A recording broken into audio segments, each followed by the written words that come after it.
चोपड्यामध्ये सैराट चित्रपटाची पुनरावृत्ती झाली आहे। प्रेम विवाह केल्याने वडिलांकडून मुलीवरती गोळीबार करण्यात आलेला आहे। मुलीचा यामध्ये मृत्यू झालाय, जावई गंभीर जखमी आहे।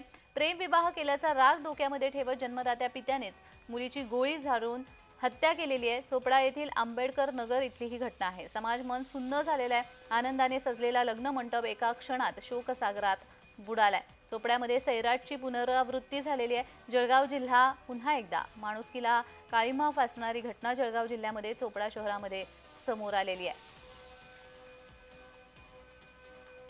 तर याचाच आढावा घेतलेला आहे आमचे प्रतिनिधी जुगल पाटील यांनी। पाहूयात।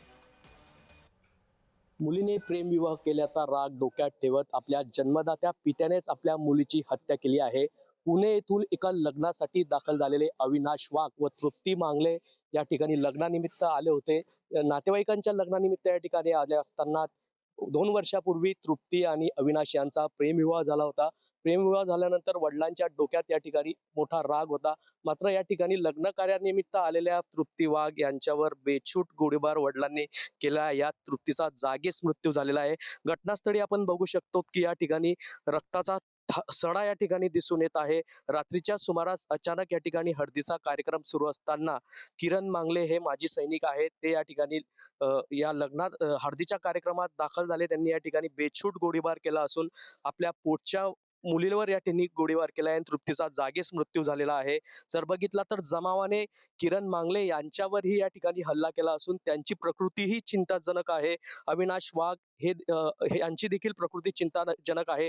त्यांना जळगावातील जिल्हा शासकीय वैद्यकीय महाविद्यालयात उपचारासाठी दाखल करण्यात आलेले आहे। मात्र चोपड्यामध्ये ही घटना घडल्यामुळे आंबेडकर नगर परिसरात सर्व सुन्न झालेला आहे। जर बघितलं आजही जात धर्म हे बघितलं जातं। त्यामुळे जर बघितलं तर या ठिकाणी अतिशय साध्या पद्धतीने हा विवाह लावण्यात येत आहे। आपल्या अविनाशच्या नातेवाईकाचा अतिशय साध्या पद्धतीने आज विवाह लावण्यात आलेला आहे। ज्या ठिकाणी लग्नाचं वातावरण होतं त्या ठिकाणी या ठिकाणी शुकशुकाट दिसून येत आहे। अतिशय साध्या पद्धतीने हे लग्न लावल्यामुळे या लग्न कार्यामध्ये एक शोककळा पसरली आहे।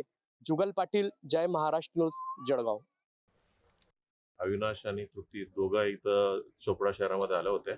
याविषयीचं माहिती या मुलींचे वडील किरण मंगलेला माहिती पडले होते आणि इथं शिरूरला राहणार असल्यामुळे शिरूरचा आणि चोपडाचा साधारणपणे अर्धा पाऊण तासाचा रस्ता आहे, तो इथं आले आणि डायरेक्टली त्या मुलांवरती आणि मुलींवरती फायर केलेले होते आणि फायर केले की ते मुली स्पॉटवर डेथ झालं, मुलांना जखमी झालेला आहे आणि जे आरोपी आहे किरण मंगले त्यालाही देखील म्हणजे ते पब्लिकने पकडून मारहाण केले होते आणि किरण मंगले हा रिटायर्ड PSI म्हणून माहिती पडत आहेत।